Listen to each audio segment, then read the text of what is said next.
el esquema de la tarde. Yo voy a hacer una presentación que va a ser muy cortita para que podamos hablar con Juan Mayorga, que yo creo que es lo que va a ser más interesante esta tarde. Y lo que sí os invito es que por favor participéis, que hagáis preguntas, que interrumpáis lo que queráis, pero que por favor no sea un diálogo a dos voces, sino que escuchemos también las vuestras. Yo os invito a ello, ¿vale? Bueno, Juan Mayorga. Cuando yo digo en voz alta Juan Mayorga, resuenan en mi cabeza palabras que son importantes, y creo que no solo para mí. Teatro, teatro como diálogo, teatro como experiencia, como cuestionamiento del poder, como la posibilidad de un nuevo encuentro para la conversación. Sin embargo, no puedo eludir del todo en esta tarde mi función de taxidermista de su vida y de su obra. Me voy a esforzar, no obstante, por no ponerle demasiados obstáculos a este inquietante escritor para no dificultarle que él solo camine hacia ustedes y que les desconcierte. Juan Mayorga, dramaturgo madrileño. Su perfil no debería resultar ya extraño en nuestro país, pero desgraciadamente lo sigue siendo. Doctor en filosofía, y lanzo aquí la primera llamada de atención. Hizo su tesis doctoral sobre Walter Benjamin. Jamás se fíen de un hombre que entre todos los temas posibles escoja a Walter Benjamin. Y licenciado en matemáticas. Sin embargo, se dedica a la escritura teatral, o lo que es lo mismo, probablemente a convivir con sus dudas en vez de buscar respuestas. Desde 1989, cuando obtiene un accésit en el premio Marqués de Bradomín con su obra Siete hombres buenos, hasta nuestros días, ha pasado de ser un escritor de teatro a un hombre de teatro. Se ha ido aproximando al hecho teatral desde todos los ángulos posibles, desde su relación estable con el colectivo El Astillero y el grupo de teatro Animalario, su trabajo docente en la RESAT, miembro además del consejo redactor de la revista teatral Primer Acto, traductor y adaptador de clásicos teatrales, y como no, por supuesto a través de sus obras. Cartas de amor a Stalin, Camino del cielo, Últimas palabras de Copito de nieve, La tortuga de Darwin, El chico de la última fila, La paz perpetua. No enumero más porque lo voy inmovilizando por momentos y no es mi intención. De él podemos suscribir todo eso que se dice de los escritores cuando queremos manifestar que son importantes y no sabemos cómo. Premio Nacional de Teatro en el 2007. Sus obras han sido traducidas, yo he contado, a 13 lenguas y representadas en unos 17 países. Y el número no para de crecer. Pero sin duda no es lo más interesante que podemos decir de su teatro, de un discurso que no ha cesado de cuestionar cómo la violencia se filtra en nuestras vidas, cómo la ejercemos y cómo la padecemos, que reflexiona sobre el lenguaje, sobre sus límites y sus traiciones. Juan Mayorga no ha evitado ni evita correr riesgos. De hecho, algunos de los temas de sus obras y sus formas de abordarlos son tan resbaladizos y frágiles que uno no puede evitar sonreír cuando lo ve hacer maravillosos equilibrios sobre el vacío. Esta tarde tenemos la suerte de tener aquí no solo a un gran escritor, sino también el público necesario para que se produzca el milagro de toda buena representación. Espero que en la sala se esconda algún que otro francotirador y que esta charla sea un cruce de disparos que no les dejen absoluto indiferentes. Quiero terminar con una frase, con una invitación que nos hace a todos Juan Mayorga. Una de las misiones del arte, o que al menos yo otorgo al teatro, es enriquecer en experiencia al espectador, que sea para él tan importante como una conversación o un encuentro con una persona. El teatro debe ensanchar la vida del espectador. Y es aquí el punto donde yo quería llegar, al momento en el que les dejo el calor de las palabras de Juan Mayorga. Bueno. Muchas gracias. Bienvenido a Cádiz, Juan. Tu personaje Bulgakov, en tu obra Cartas de amor a Stalin, se quejaba, él decía que no tenía ánimos de vivir en un país donde no se le representaba ni se le publicaba. En España es también una queja muy habitual de los autores contemporáneos. Y yo me pregunto qué pasa con Juan Mayorga, porque el año 2008 está siendo casi pletórico. Ajá, sí. Gracias. Bueno, antes de contestar inmediatamente a esta pregunta, me vais a permitir primero que os agradezca a todos que nos hayáis acompañado esta tarde y desde luego agradezco primero a María María, ¿no? Sí. La acabo de conocer, la he conocido esta tarde, su muy generosa presentación que por supuesto todos sabréis podar porque ha cumplido muy bien con las reglas del género de la presentación que exigen una exageración, ¿no?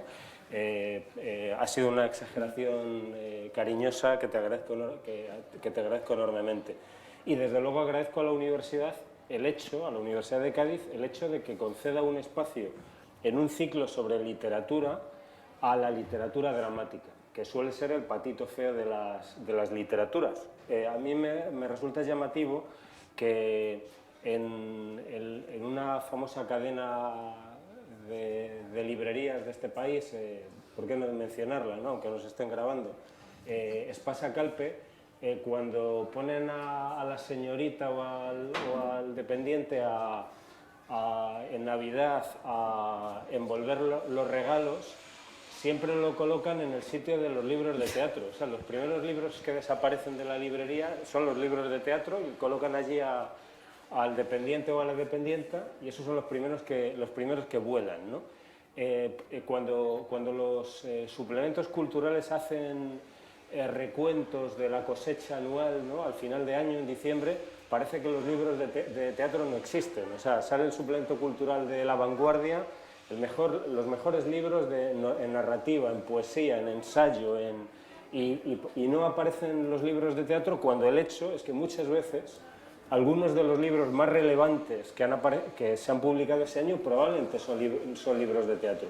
Y acerca de eso deberíamos estar advertidos en un país como el nuestro, que debe tanto a la literatura dramática. O sea, si hacemos un arca de Noé de nuestra literatura, pues entran muchos textos teatrales, al menos desde Lope y quizá desde antes, ¿no? Hasta Lorca, Valle, etcétera, Buero. Sin embargo, una y otra vez se suele ignorar a la literatura dramática, y en este sentido agradezco mucho a la universidad que la atienda. Hay muchas cosas que ha comentado María que quizá merecerían un diálogo en un momento dado. Es cierto que mis obras se están haciendo en el extranjero, pero también conviene decir que hay un creciente interés por la literatura dramática española fuera de aquí. Y esto no siempre se sabe aquí. Es decir, que los textos de Sergi Belbel, de Jordi Galceran, de Ernesto Caballero, de Sanchi Sinisterra, están llegando con frecuencia y están siendo atendidos en el extranjero. Quizá haya otros aspectos de tu presentación que podamos comentar luego, pero en lo que se refiere a Bulgakov, por cierto, entre los amigos que están con nosotros hay dos a los que quisiera mencionar y sobre los que quisiera llamaros la atención, que son Juan Antonio Gómez Cornejo y Miguel Ángel Camacho, que prácticamente han iluminado pues el 70% del teatro español de los últimos años. Ambos son iluminadores y comparten una tarea, que es trabajar en este montaje dirigido por otro amigo, Ernesto Caballero, que podréis ver y que se estrena aquí la próxima semana. Bueno, Cartas de amor a Stalin es una obra sobre Bulgakov, sobre el escritor Bulgakov, y Juan Antonio Gómez Cornejo fue el que lo iluminó aquel montaje, y lo iluminó en el sentido más hondo de la palabra, más allá de las luces y de las sombras que puso, lo iluminó en cuanto que creó una luz que construyó drama, que sirvió para contar la historia y para construir una experiencia. Yo no vivo ni mucho menos la situación de Bulgakov.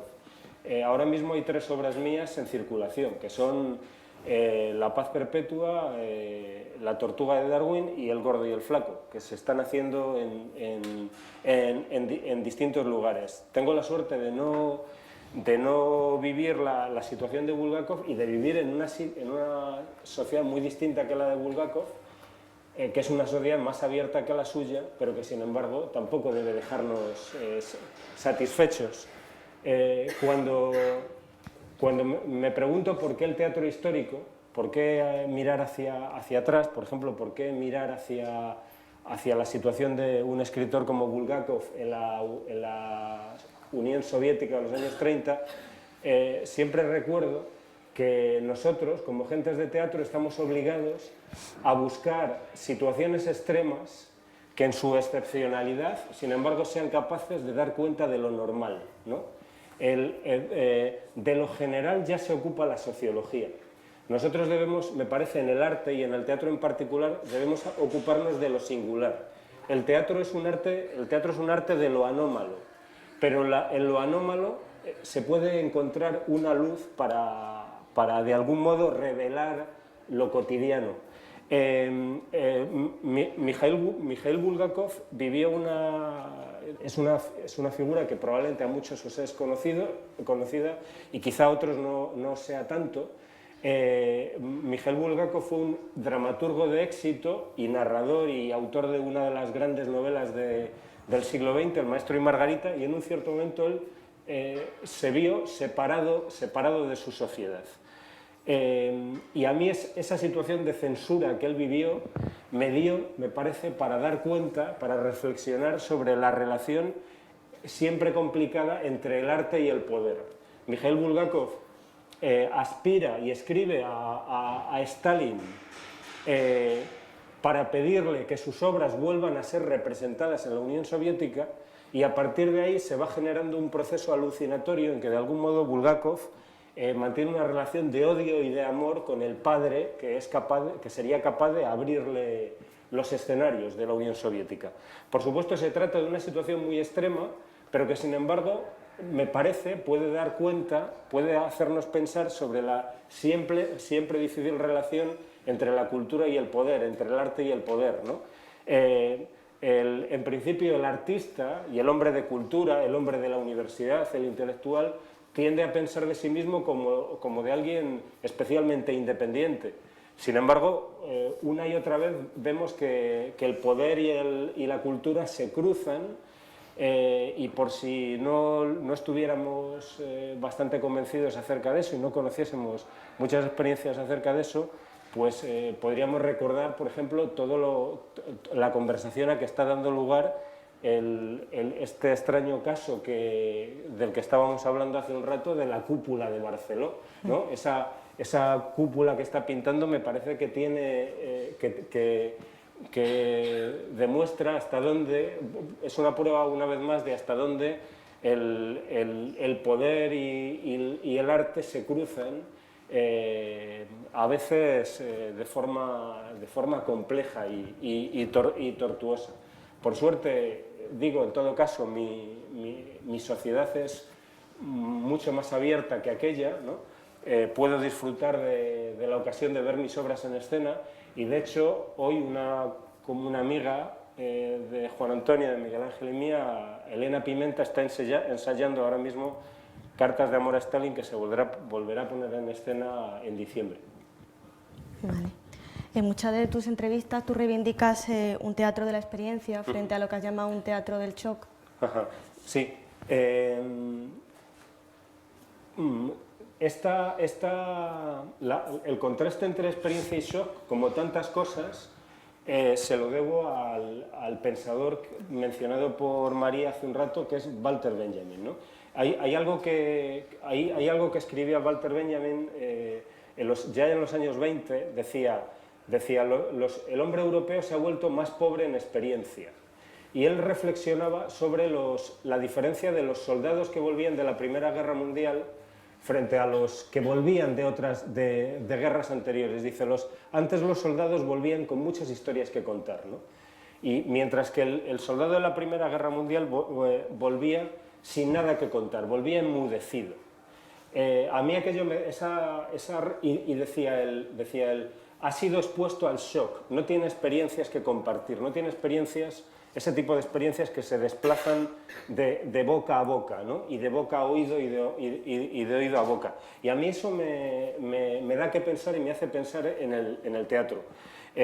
Yo creo que hay un tipo de espectáculos que yo creo que, por cierto, están siendo progresivamente arrinconados, pero que dominaron probablemente los escenarios, ¿no? durante unos años, que son, por así decirlo, espectáculos del shock, espectáculos dominados por la máquina y por en los que el espectador estaba expuesto como un sistema nervioso a un conjunto de efectos, de los cuales, sin embargo, salía con muy poco que contar, ¿no? Y yo creo que cada día nos vamos haciendo más conscientes de que el teatro más valioso es aquel del que uno sale cargado de experiencia, como salimos cargados de experiencia de un encuentro casual con una persona en un parque, o de haber visto un paisaje, de haber leído un libro inesperado. Yo defiendo un teatro narrativo. Para mí es importante contar historias y construir personajes frente a lo que estaba de moda, por ejemplo, hace 20 años, donde parecía que lo de contar historias y construir personajes era algo anticuado, incluso reaccionario, ¿no? Yo creo en la función narrativa del teatro, y creo en el recurso de contar historias para construir un espectáculo, pero creo que finalmente la función más importante del teatro no es la función narrativa, sino que creo que el objetivo fundamental del teatro es la construcción de una experiencia. Es decir, lo de menos es si el espectador al final si al final se le ha presentado una historia de línea más o menos clara. Lo más importante es que efectivamente su sensibilidad, su memoria, su imaginación se hayan ensanchado, ¿no? En este sentido, y esto tiene que ver también con algo que comentabas en la presentación, yo creo que buscar el éxito es eso que llamamos éxito es un objetivo pobre, ¿no? Lo importante no es la adhesión del espectador, lo importante es que al espectador le haya sucedido algo y parte de eso que le puede haber sucedido es que reaccione contra lo que tú le hayas presentado. La controversia es parte del espectáculo, la discusión es parte del espectáculo y el conflicto, y si el teatro es arte del conflicto, el conflicto primero y más interesante es el conflicto entre la escena y el patio de butacas. Si el espectador sale confirmado en eso, en su sensibilidad, en su memoria, en su imaginación, en sus prejuicios, en sus ideas, hemos cumplido mal nuestra misión. Sin embargo, si el espectador de algún modo es desestabilizado, desconcertado, si de algún modo sale discutiéndonos, ¿no?, en algún punto, creo que hemos obtenido algo. Tú has convocado al pasado en varias de tus obras y también hablabas de un teatro histórico de urgencia, que sería el caso de la obra Alejandro y Ana, que tú coescribiste con Juan Cavestany y que estaba espoleada por un tema de máxima actualidad, ¿no? Entonces, ajá, claro.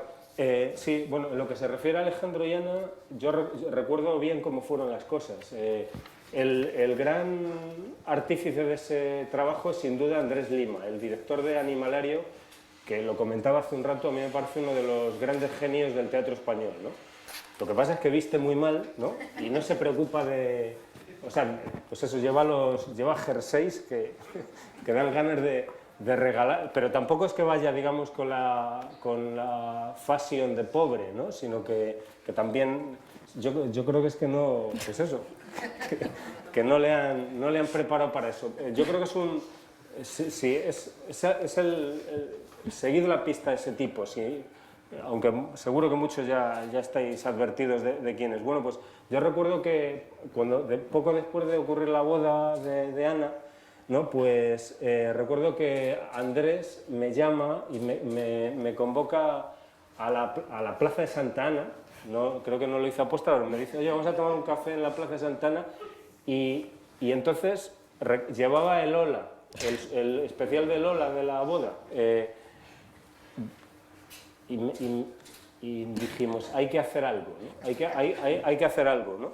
Y recuerdo que, bueno, en Madrid hay un festival interesante que se llama el Festival Escena Contemporánea, que es un festival, digamos, es como la serie B respecto del Festival de Otoño, es un festival cuyas salas son fundamentalmente las salas alternativas y espacios singulares, ¿no? Y entonces recuerdo que nosotros pedimos una subvención a la Comunidad de Madrid, que en ese momento en la que mandaba desde luego el Partido Popular, con un proyecto que se titulaba Alejandro y Ana, y nos dieron una subvención completamente. O sea, no se enteraron de qué es lo que debieron pensar Romeo y Julieta, pues Alejandro y Ana, ¿no? Y entonces escribimos en muy poco tiempo, Juan Cavestany y yo, escribimos 9 situaciones que imaginábamos podían haber tenido lugar en la boda. Algo que nos parecía muy interesante de la boda.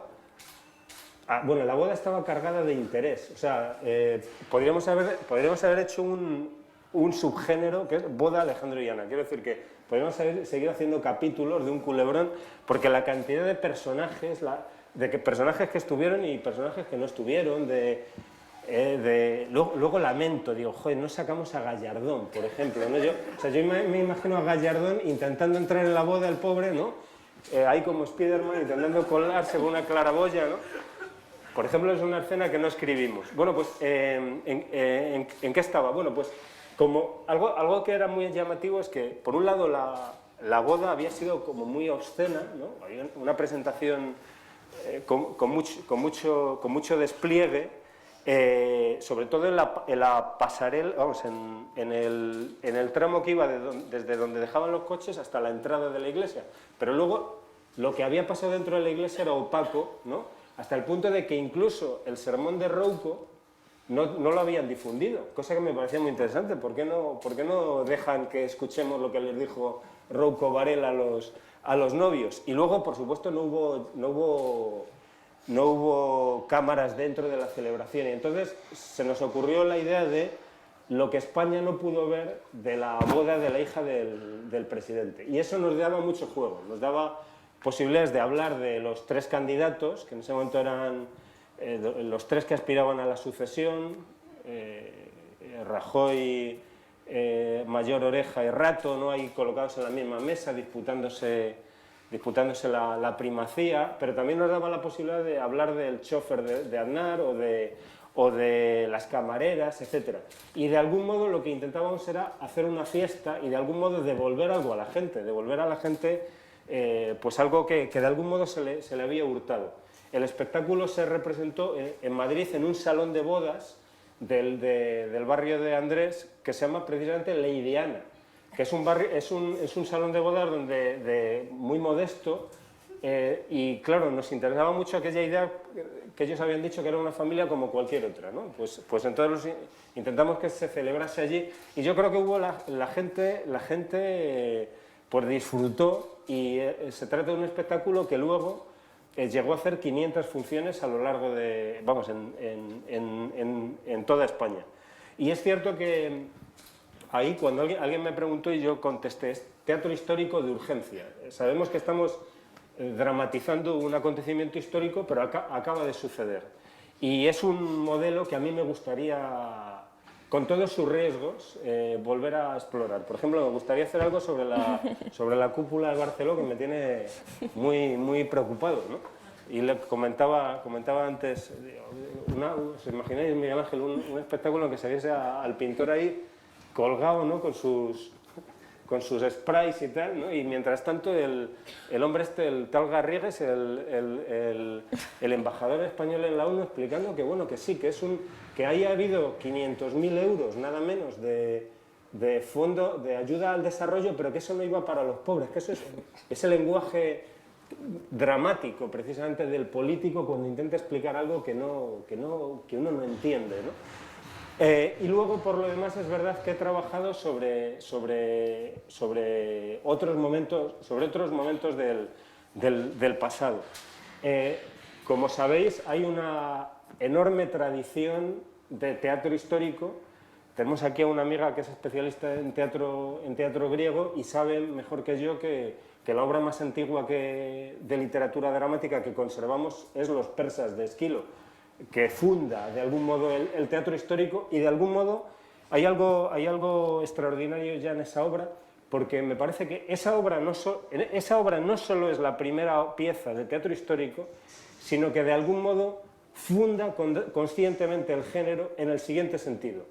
Cuando acaba la obra, o sea, al final, en un momento postrero de la obra, la sombra del rey Darío se aparece para revelar, para hablar supuestamente al pueblo persa, pero realmente al pueblo griego, al pueblo ateniense, para decirle, de algún modo, esto que les ha sucedido a los persas es por la arrogancia, la soberbia que el hombre ha excedido sus límites, etc. Y yo creo que ahí está la clave. O sea, ya el sabio Esquilo nos da la clave. Está dramatizando un acontecimiento del pasado, pero claramente está dialogando con su presente. Y cuando hacemos teatro histórico, a menos que queramos hacer un teatro histórico, entre comillas, historicista, que sería, digamos, el equivalente escénico del Museo de Cera, lo que pretendemos es de algún modo dialogar con nuestro propio tiempo y presentar de algún modo situaciones que nos hagan pensar en nuestra propia vida. En el fondo eso es lo que venimos haciendo modestamente en el teatro desde los griegos. Lo que inventaron los griegos es un arte sencillísimo, pero al mismo tiempo extraordinario, por el cual la ciudad es convocada en asamblea y unos ciudadanos, porque los actores no proceden de la luna, son unos ciudadanos que se levantan de ahí y son delegados por la ciudad para representar ficciones a través de las cuales la gente pueda examinar su vida. No es otra cosa lo que hacemos, no es otra cosa, es algo tan modesto y al mismo tiempo tan ambicioso y tan maravilloso como eso. Y en el fondo cuando he trabajado en Cartas de amor a Stalin, o en Himmelbeck o en El jardín que he amado, creo que en el fondo estoy hablando de una forma más o menos directa de mi propio tiempo. Otro elemento recurrente en tus obras es el utilizar personajes que adoptan la forma de animales, la tortuga de Darwin, los perros ahora La paz perpetua, Copito de nieve, bueno, animales que a veces son más humanos que los humanos, y es como que llegamos al momento exacto en que ellos comienzan a hablar sobre nosotros. Son personajes que parece que nos han observado durante mucho tiempo y justo la representación es el momento intenso en que ellos empiezan a lanzarnos su opinión sobre nosotros, que no es precisamente muy buena, ¿no? Ajá, claro. Bueno, sabemos también que debemos a los griegos ese descubrimiento, de que a través del animal podemos ganar una distancia para pensar críticamente sobre nosotros mismos. Pero yo creo que esa tradición de la ficcionalización con animales o de la construcción de personajes que son animales o del animal antropomorfo, yo creo que ha tenido un valor especial, al menos desde Kafka, ¿no? O sea, en un tiempo en que los seres humanos mismos son animalizados, las fábulas con animales tienen un valor político muy particular. Hay una interpretación obvia que a mí me parece adecuada de la metamorfosis kafkiana. Si a ti te llaman gusano, acabas siendo un gusano. Si te tratan como un gusano, acabas siendo un gusano. En España también sabemos mucho de eso. Si leemos los textos clásicos, ¿no?, los textos de nuestro teatro del siglo de oro, descubrimos cuántas veces aparece el morisco o el judío o el converso asociado a expresiones como perro o cerdo. Claro, si tú a un ser humano le tratas como un perro o lo tratas como un cerdo, lo tratas en general como un animal, lo estás deshumanizando y estás digamos, por medio de la aniquilación moral, estás preparando su aniquilación física. Sabemos que eso ha sucedido en Abu Ghraib, ¿no? Si le colocas a un iraquí una correa y un bozal, pues lo siguiente va a ser tratarlo a patadas. De forma que creo que hay, como digo, una tradición que yo creo que cobra un valor especial, digamos, en unos tiempos como los nuestros, en que muchos hombres están siendo educados para comportarse como bestias, para ganar sus espacios y para defenderlos a dentelladas, y muchos hombres están siendo literalmente tratados como bestias, ¿no? A mí me llama mucho la atención que con esto de la crisis financiera y demás parece como que saltan las alarmas que no saltaron ante cifras escandalosas de hambrunas que teníamos hace un mes, ¿no?, antes de que Wall Street empezase a caer. O sea, me parece que es difícil mantener un discurso coherente sobre los derechos humanos y aceptar lo que por otro lado se está aceptando. Yo he escrito 4 obras en que los personajes son animales, o en que hay personajes animales. La primera nunca se ha representado y a mí me dio la pista para trabajar y para seguir explorando ese campo. Se trata de una adaptación del Coloquio de los perros de Cervantes, que yo titulé Palabra de perro y que nunca se ha puesto en escena. La escribí a partir de un desafío de mi amigo Luis Blat, que me propuso escribir una adaptación del Coloquio de los perros. pero poco a poco esa adaptación se fue convirtiendo, tras sucesivas reescrituras, en un texto que me era cada vez más propio. Si recordáis la novela cervantina, Cipión y Berganza se encuentran y Berganza le cuenta la vida a Cipión y de algún modo siguiendo el esquema de la novela picaresca, es decir, le cuenta su vida siguiendo la serie de amos por los que ha pasado, de señores por los que ha pasado. Lo que ocurre en mi ficción es que Cipión y Berganza son dos perros que cada uno de los cuales sabe que puede hablar, es un perro locuaz, pero no sabe, y creía que esa era una propiedad privada que ningún otro perro tenía, y sucede que uno ha escuchado al otro hablar en sueños y se encuentran por primera vez dos perros que saben que el otro también habla. Y entonces Cipión le propone a Berganza: vamos a contarnos nuestra vida, pero para atrás, a ver si llegamos al momento en que aparezca el misterio, ¿por qué hablamos?, ¿no? ¿Habrá algún momento en nuestra vida? Y entonces Cipión le dice a Berganza: venga, empieza tú. Y Berganza empieza a contar su vida, a diferencia de lo que ocurre en la novela cervantina para adelante, empieza a contarla para atrás, ¿no? Y cuando la empieza a contar para atrás, y en un cierto momento descubren el misterio, y es que son digamos, hombres sin papeles, o sea, no son perros, sino hombres sin papeles que han sido tratados como perros, ¿no? O sea, digamos, descubren finalmente que en realidad siempre fueron hombres, ¿no? O sea, que eran hombres que han sido tratados como perros hasta el punto de que han llegado a creerse perros, ¿no? Esta obra nunca se ha puesto en escena, pero sí las posteriores. Cuando, en lo que se refiere a últimas palabras de Copito de Nieve, yo soy de Madrid, pero leo de vez en cuando La Vanguardia. Leo La Vanguardia porque los miércoles tiene un suplemento cultural maravilloso, interesantísimo, pero además también porque es muy interesante, por ejemplo, leer sobre todo las páginas de local de una ciudad que no es la tuya, ¿no? Y ver cómo los vecinos del Paseo de Gracia se enfadan con el alcalde, reclaman no sé qué, o que pongan otro semáforo de no sé qué. Eso es interesante, precisamente porque no vives allí, ¿no? Y entonces recuerdo que de pronto empezaron a aparecer noticias sobre Copito, ¿no? Que Copito estaba enfermo y tal. Y entonces yo tuve un flashback, ¿no? Y digo, anda, Copito. Yo nunca vi a Copito, ¿no? Digo que nunca lo vi en persona, por así decirlo, ¿no? Cuando digo en persona me refiero a él. Yo recordé que de chico un día vi en la tele la siguiente situación. Yo estaba viendo la tele y de pronto estaba el cuidador de Copito, un documental de estos de la tele, Copito y tal. Entonces dice el cuidador,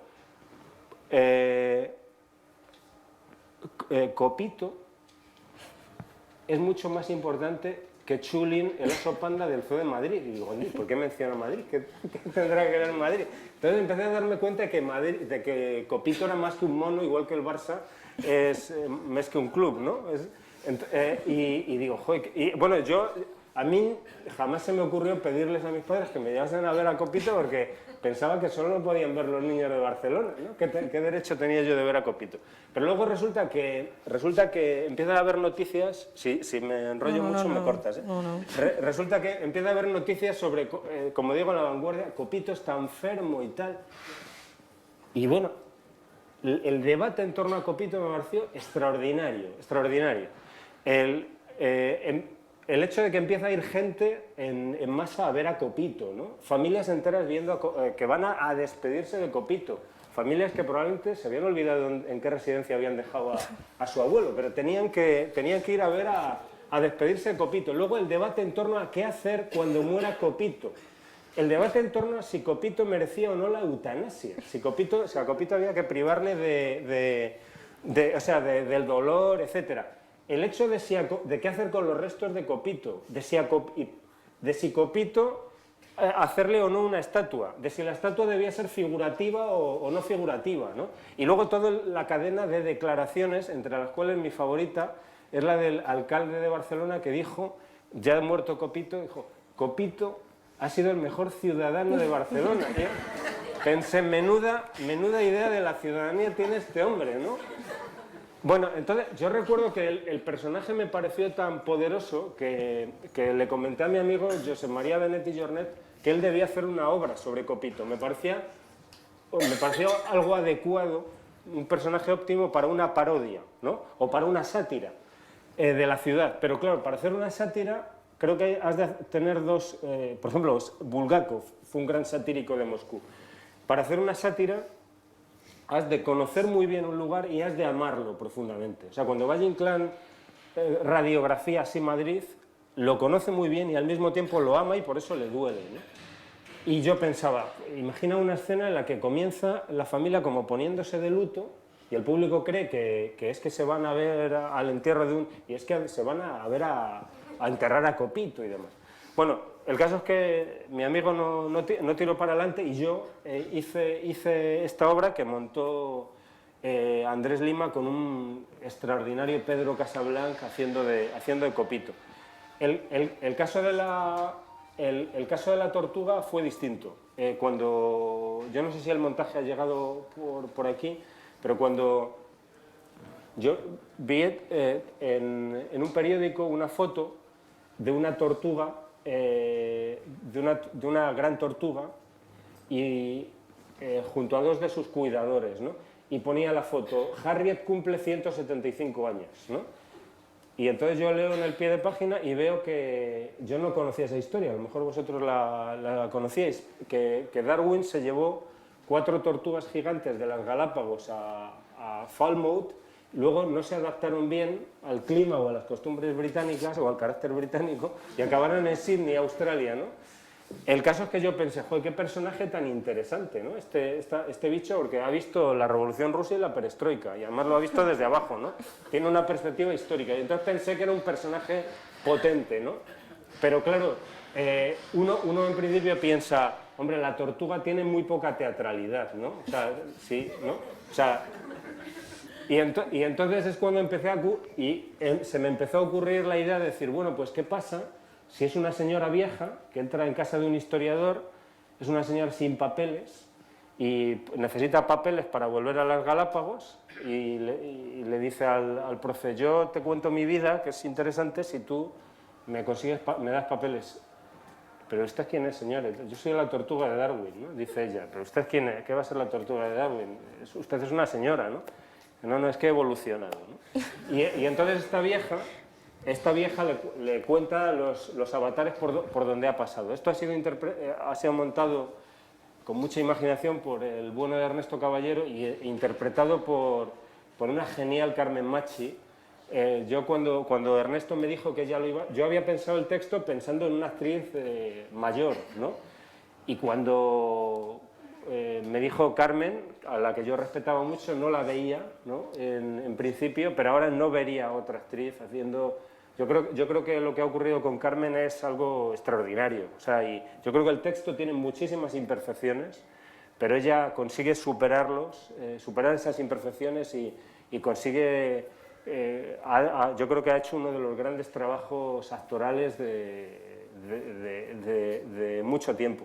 Y lo que se refiere a la paz perpetua tiene otro origen. Es un desafío que me hace Gerardo Vera de que escriba en torno al terrorismo, acerca del terrorismo, y entonces yo pensé en unos perros que se disputan un puesto en una unidad de élite antiterrorista que han de pasar una serie de pruebas, en principio físicas, técnicas, pero finalmente han de pasar una prueba moral, ¿no? Y esa es finalmente la importante, porque yo creo que en la llamada guerra contra el terror me parece que está habiendo precisamente lo que estamos viviendo es que se nos está interpelando directamente y se nos está preguntando si realmente creemos en cosas en las que estábamos seguros que creíamos hace unos años. Es decir, por ejemplo, el otro día apareció una encuesta que decía que más de la mitad de la población estadounidense cree que en la llamada guerra contra el terror es admisible la tortura, ¿no? Es un hecho que hoy no solo en bares o en tabernas o en un autobús puedes escuchar a gente que legitima la tortura, sino que hay foros políticos y foros académicos en que se está legitimando la tortura. Es decir, por ejemplo, se habla de protocolizar la tortura, es decir, de que haya tortura, pero de algún modo contextualizada en presencia de un juez, con determinadas garantías, etc. El solo hecho de que eso esté apareciendo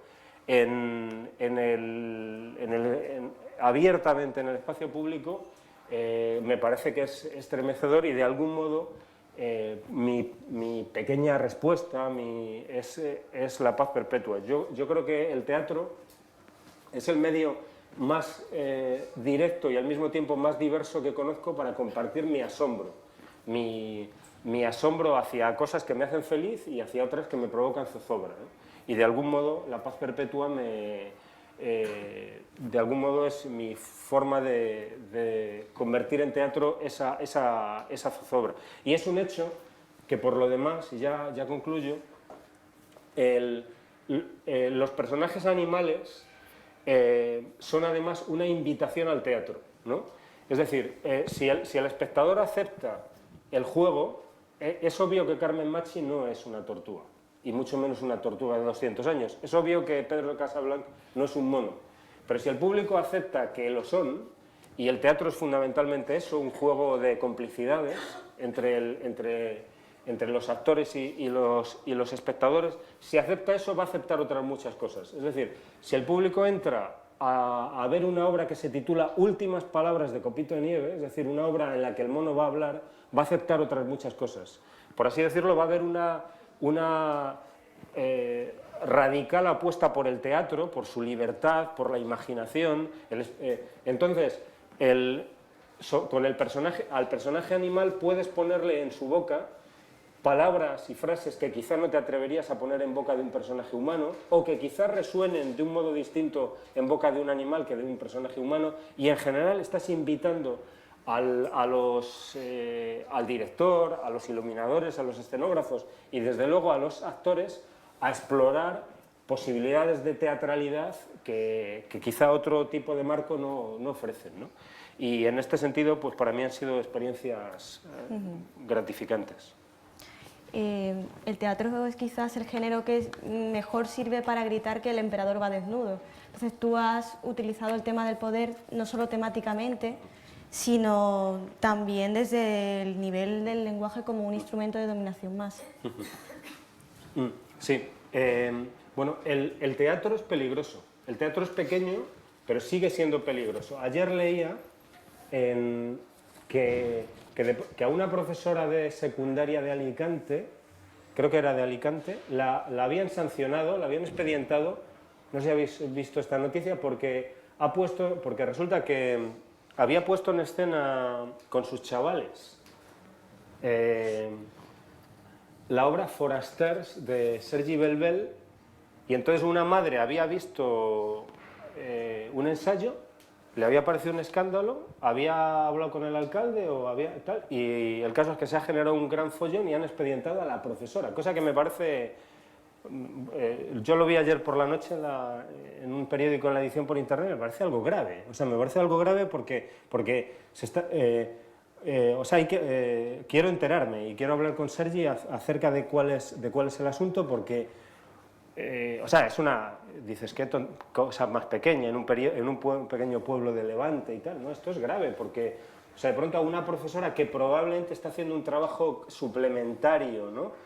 A su jornada, que está ilusionada, que está con lo que cuesta mover a una gente y demás, de pronto la censuran de ese modo, su nombre aparece asociado a escándalo, a obscenidad. Luego resulta que los medios sacan un trozo de un texto de Forasters de Belbel en que un hombre dice una serie de tacos contra los negros contra unos negros de su barrio. Cualquiera que conozca a Sergi Belbel sabe que ese texto, en su contexto, tiene un carácter crítico. Está criticando a ese tipo de personaje. Pero si tú lo desgajas, ¿no? Lo desgajas y lo citas tal cual, pues parece como que el Belbel es un tipo que se dedica a escribir chorradas a base de tacos, etcétera, ¿no? Creo que se trata de ese tipo de situaciones que dan cuenta de hasta qué punto pues, se empobrece y vamos a menos, se empobrece nuestra sociedad y vamos a menos. Pero a lo que iba, resulta que eso, de pronto, es teatro, ¿no? Eso de que nos juntemos que se junte una gente y escuche eso es de algún modo incómodo. No sé si os es conocido que Voltaire escribió una obra que se llama Mahoma, una obra sobre el profeta, cuya lectura pública ha sido prohibida en distintos lugares. Su representación ha sido prohibida y su lectura pública fue el último lugar donde tuvo lugar la prohibición fue previendo un escándalo, porque Mahoma es presentado críticamente por Voltaire. El último lugar donde ha habido esa prohibición, esa censura, es en Bélgica. Llamo la atención sobre el hecho que esa obra se puede descargar en Internet. Se puede comprar en la editorial Flammarion, ¿no? Y se puede descargar en Internet, igual que nosotros tenemos Cervantes Virtual, donde podemos descargar muchos textos clásicos. Los franceses, tú puedes descargar los textos de Voltaire, de Molière. Es decir, la edición no es peligrosa, pero el hecho de que una gente se reúna y eso se ponga cuerpo a esos personajes y se ponga esa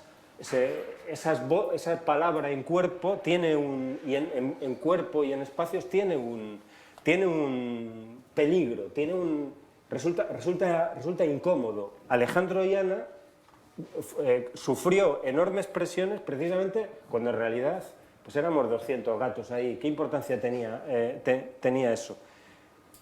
Creo que el teatro sigue siendo un espacio en su pobreza, en su pequeñez, paradójicamente un espacio de resistencia, donde es posible reaccionar a aquellas preocupaciones que estén en el aire, ¿no? Yo creo que el teatro es un arte político, al menos por 3 razones. Primero, porque su autoría es colectiva.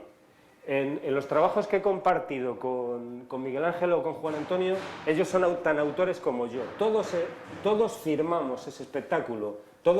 El espectáculo es de cada uno de nosotros y de ninguno. En este sentido, el teatro ya solo por eso es un arte de grupo, es un arte de comunidad. En segundo lugar, el teatro es un arte político porque es un arte que convoca a la ciudad.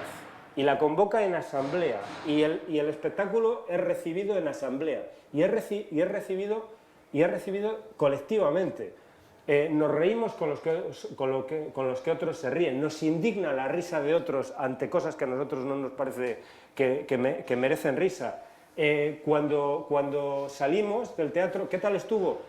Comentamos si había mucha o poca gente, cuál fue la reacción de los otros. En general, hay una respuesta de la sociedad respecto de la obra. Y luego, en tercer lugar, creo que el teatro es un arte político porque es, por excelencia, el arte de la crítica y de la utopía. Es el arte donde lo que representamos nos sirve para examinar lo que somos y para imaginar otras cosas que podríamos ser. Nos sirve para dar cuenta de lo que hay y para soñar, ¿por qué no?, otros mundos. Y también, y eso se refiere también al lenguaje. En el teatro podemos asombrarnos del modo violento con que usamos nuestro lenguaje, del modo en que una y otra vez utilizamos las palabras no para comunicar, no para establecer espacios comunes, sino para dominar al otro, para imponernos sobre el otro, ¿no? El teatro nos sirve para escuchar nuestras propias palabras y asombrarnos respecto del modo, muchas veces enfermo, en que usamos en nuestro lenguaje. Y, ¿por qué no?, para soñar, para imaginar otros modos de vivir. Cuando escuchamos los grandes teatros del siglo de oro, o cuando escuchamos un texto de Valle Inclán, lo primero que despiertan esos textos en nosotros es una nostalgia de lengua, ¿no? O sea, cuando escuchamos los grandes textos de Lope y de Calderón, sentimos hasta dónde puede llegar nuestra lengua frente a nuestro empobrecido lenguaje cotidiano, ¿no? Y más lenguaje es más vida, ¿no? Y si somos capaces de nombrar más cosas y de y de ser más... y de ser capaces de manejar una lengua más ancha y más honda, pues también somos capaces de vivir más. De modo que el lenguaje puede ser, desde luego, un instrumento de dominación, de violencia del hombre sobre el hombre, o puede ser también, ¿por qué no?, un instrumento de emancipación. Y es cierto que en mi teatro una y otra vez eso se tematiza, ¿no? Es decir, que en mis obras lo que aparece una y otra vez es pues seres humanos de algún modo intentando dominar a otros, intentando empequeñecer la vida de otros, y seres humanos que buscan un resto, un margen, una salida, ¿no? Mira, yo tengo un montón de preguntas, pero veo que el tiempo pasa muy rápido. ¿Queréis hacer alguna pregunta? ¿Os apetece participar un poco? Yo sigo, si no, a mí me da igual. ¿No? Bueno, pues sigo yo.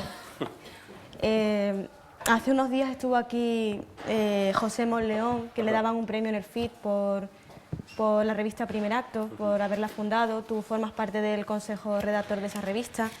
Y él decía una frase que a mí me llamó mucho la atención. Él decía que el teatro o es mucho más que teatro o no merece la pena. La experiencia teatral puede ser muy intensa, aunque yo creo a veces que una película, por ejemplo, regular o mala, se tolera mejor que una obra de teatro regular o mala. Y yo quería preguntarte por esa experiencia teatral que es muy, muy exigente. Sí, sí, bueno, yo a Pepe Monleón, como mucha gente del teatro español, le debo mucho. O sea, Monleón es un tipo que ha braceado a contracorriente desde hace mucho. Y os llamo la atención sobre un libro autobiográfico que ha escrito, que se llama La Travesía. No sé si ha sido presentado aquí, lo ha editado la gente de Marcial Pons, esta editorial orientada a la historia. Bueno, sobre todo la primera parte de la biografía está cargada de anécdotas que deberíamos ganar para el teatro. Hay una escena, Monleón cuenta cosas de su vida desde que él se va de Tabernes de la Valdigna a Madrid y cuenta muchas cosas que nos dan cuenta de esa España en la que vivió, ¿no? Y bueno, por ejemplo, una de mis anécdotas favoritas es cuando estaba haciendo la mili, no sé si era en Mallorca, pues el capitán o quien fuere le decía, recluta a Monleón, y Monleón salía de formación. Y el capitán le pedía consejo de qué obra de teatro o qué película ver ese fin de semana con su señora, ¿no? A mí eso me parece graciosísimo, ¿no? O sea, que el capitán te saque de la formación y te pida consejo.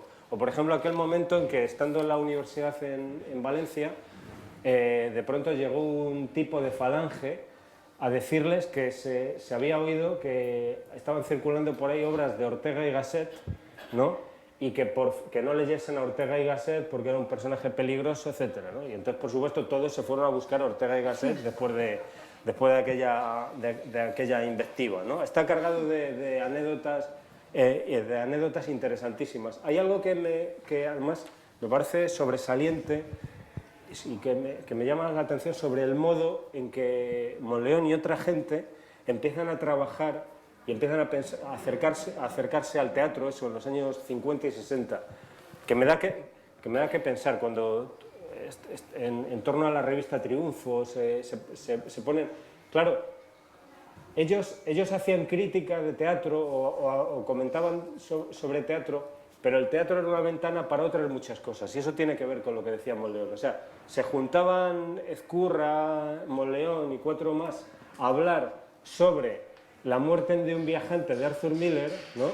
Y estaban hablando sobre teatro, pero estaban hablando sobre otras muchas cosas, ¿no?, sobre las que no se podía hablar. Se hablaba sobre, pues eso, sobre el pequeño peso del pequeño hombre en el mundo capitalista. Se hablaba de otras muchas cosas. Y creo que cuando, por ejemplo, he hablado con, por ejemplo, Florica Ikim, que es el equivalente a Monleón en Rumanía, ¿no? Pues ella me cuenta que de algún modo el teatro se convirtió en ese espacio de resistencia también allí, ¿no? Cuando vemos el enorme respeto que tiene la sociedad argentina por su teatro, nos damos cuenta de que el teatro argentino ha dado mucho a la gente, porque en momentos muy duros políticamente o económicamente, el teatro fue un lugar donde todavía se podía decir la verdad, ¿no? Donde se había una polifonía que rompía el discurso el discurso del gran hermano. Y de forma que la sociedad devuelve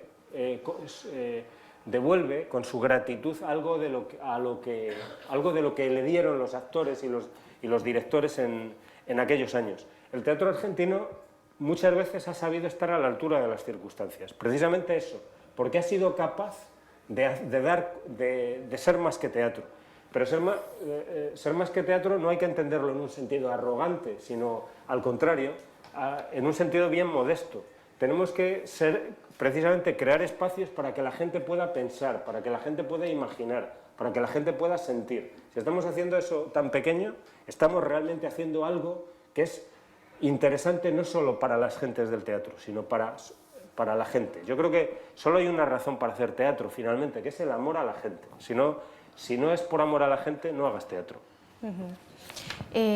Bueno, una opinión personal, a mí Hamelin es quizás de tus obras de las que más me gusta, me parece de las más complicadas, de las más logradas. Yo creo que en esa obra tú adoptabas el punto de vista del desconcierto de un niño del que están abusando de muy diversas maneras. Yo me pregunto, ¿a ti te acusaron un poco de ambigüedad por esa obra? Ajá, sí, a ver. Sí. Gracias por tu opinión sobre Hamelin.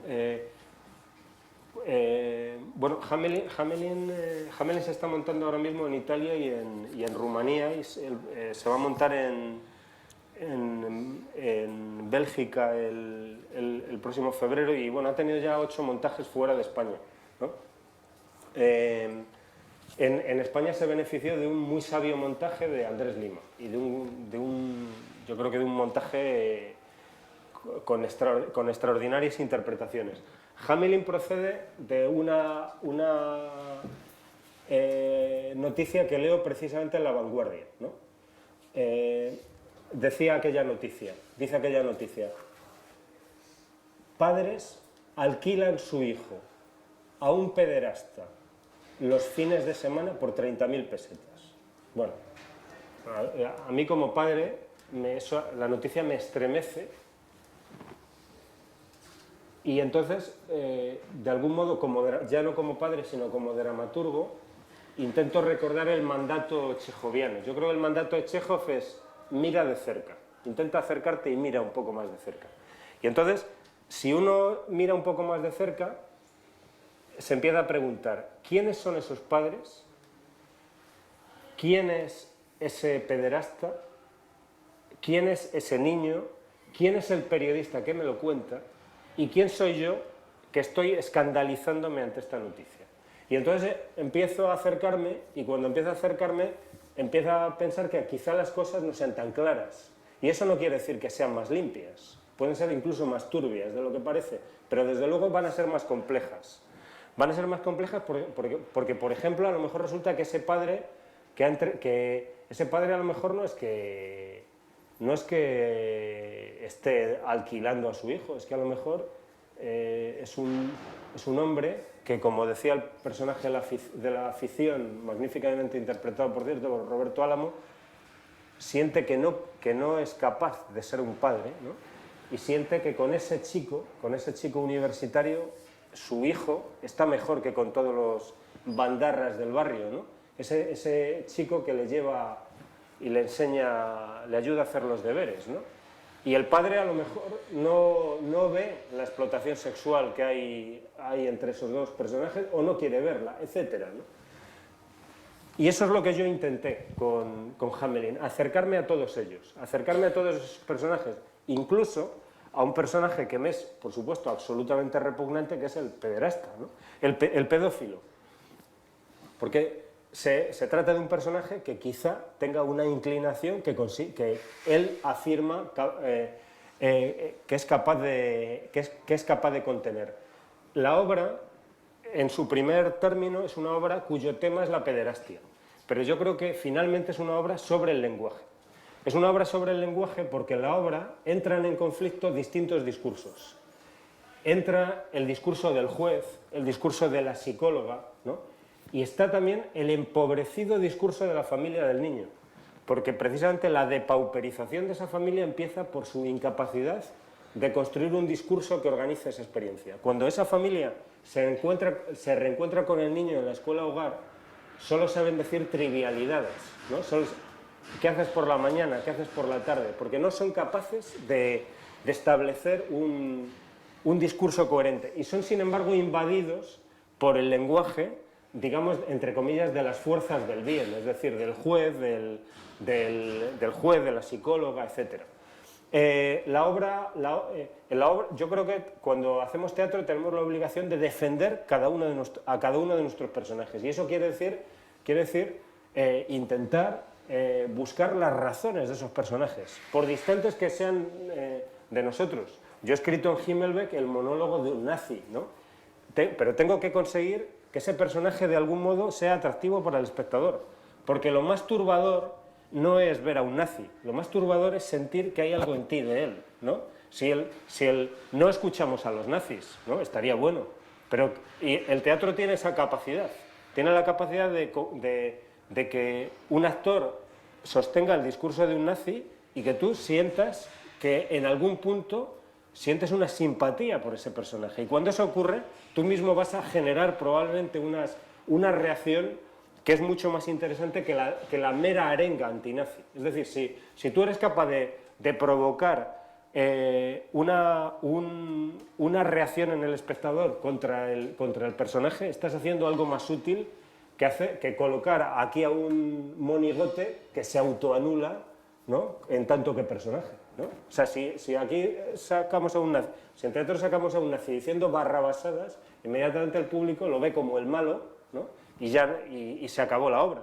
Como tantas veces hago, pues intento indagar informarme sobre ciertos sucesos. También me informé sobre el caso Arni de Sevilla, sobre el caso Casa Pía de Portugal, ¿no?, de Lisboa, sobre el caso Otro en Francia. Y luego, cuando he visto la obra, cuando la obra se ha representado en distintos sitios, las reacciones han sido, en general, de que ha habido gente que ha pensado que la obra dramatizaba un acontecimiento que ha tenido lugar en esa sociedad, ¿no? Y eso me resulta, por supuesto, preocupante y me indica cómo la violencia frente a los niños está en el aire y los niños son los primeros que pagan en todas partes. La obra, como decía, es una obra sobre el lenguaje, pero está construida de algún modo para que resuene el silencio del niño. O sea, y eso tiene que ver también con un aspecto de Himmelbeck, una obra sobre los campos de concentración. Creo que hay algo en los últimos tiempos, junto a un teatro histórico, ha ido apareciendo lo que se llama un teatro de la memoria, que de algún modo tiene una vocación justiciera de intentar dar voz a las víctimas del pasado. También hay espectáculos que intentan dar voz a las víctimas del presente, ¿no? Escuchamos frecuentemente ese tipo de apelaciones, dar voz a los sin voz, ¿no?, dar presencia a los ausentes, etc. Advierto sobre el hecho de que eso puede deslizarnos hacia una suplantación peligrosa. Es decir, no tenemos derecho a hablar por los sin voz. Lo más que podemos hacer es conseguir que resuene su silencio. O sea, la voz de los sin voz, la voz de las víctimas del pasado está perdida para siempre. Y eso puede tener una productividad en el presente. O sea, si somos capaces de sentir ese dolor, el dolor de no ser capaces de escuchar, ¿no?, eso puede tener un valor político en el presente. Pero si lo que hacemos es dar voz a las víctimas del pasado, arrogándonos poniéndonos, por así decirlo, en el lugar de la víctima, lo que podemos estar es haciendo un ejercicio, en el fondo, narcisista y, en el fondo, bastante autocomplaciente, porque nos sentimos satisfechos, de algún modo, de haber resucitado a aquellos que murieron, ¿no? Y eso me parece peligroso. En este sentido, cuando la obra Himmelbeck es una obra en la que parte de un acontecimiento histórico que tuvo lugar, pero que finalmente es una ficcionalización libre. Lo que ocurre en Himmelbeck es que los judíos de un campo son obligados a representar, digamos, una vida normal preparando la visita de un delegado de la Cruz Roja, ¿no? De forma que lo que vemos en la obra no es la vida de los judíos, sino la vida que el comandante les ha obligado a representar, ¿no? Y finalmente, al final de la obra, hay un momento, el comandante quiso que una niña cantase una canción, y escuchamos a esa niña, ¿no? Y de algún modo lo que hay en esa canción es precisamente esa vida que nunca llegó a tener lugar. Y yo es a lo que me atrevo a hacer, ¿no? A intentar de algún modo dar resonancia a ese silencio. Es a lo más que me atrevo. Y en el mismo sentido, en Hamelin hay un niño desconcertado y muchos adultos que dicen amarlo, el padre que no sabe serlo, el pedófilo que también dice nadie te ama como yo, la psicóloga que quiere acogerlo, ¿no? El juez que quiere enviarlo a la escuela hogar, y en el centro de esa palabrería, ¿no? Está el silencio del niño, ¿no? Y de algún modo toda la obra está construida para que se escuche ese silencio.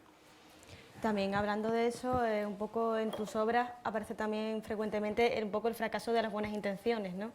El juez también de Hamelin, en Camino del Cielo también se... Claro, bueno, quizá la primera obra mía en que eso es visible es El jardín quemado, obra que tampoco se representó nunca y que curiosamente tiene algo que ver o cobra una paradójica actualidad ahora con este debate en torno a las fosas, ¿no? Es una obra que escribí y que se iba a representar escribí a finales de los 90 y se iba a representar en el Centro Dramático Nacional, pero en ese momento hubo un cambio de gobierno, ¿no? y cambio de dirección en el centro y se consideró que no, se bajó de programación esa obra. Lo que hay en esa obra es lo siguiente, hay un personaje,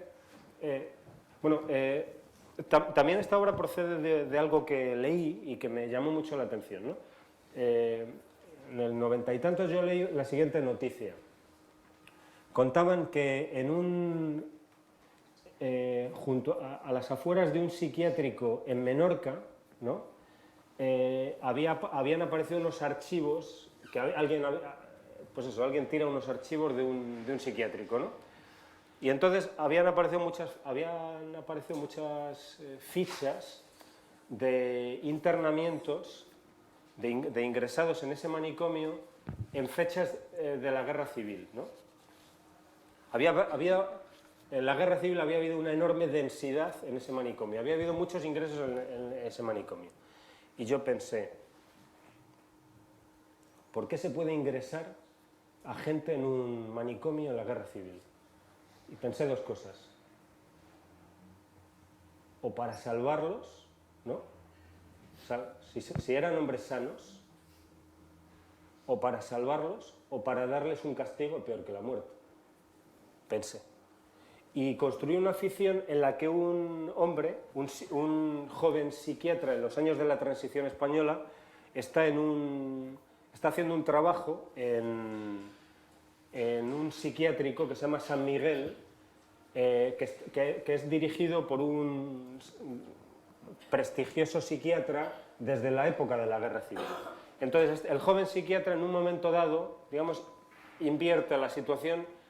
Él, que parece que estaba haciendo ahí un trabajo doctoral, un trabajo de investigación al principio de su carrera investigadora, le dice se llama Benet, el joven investigador, ¿no? El joven psiquiatra, y entonces lanza la acusación contra Garay, que es el viejo director de ese psiquiátrico, y le dice, aquí 12 republicanos fueron ingresados y fueron fusilados durante la Guerra Civil, ¿no? Y yo voy a probarlo, ¿no?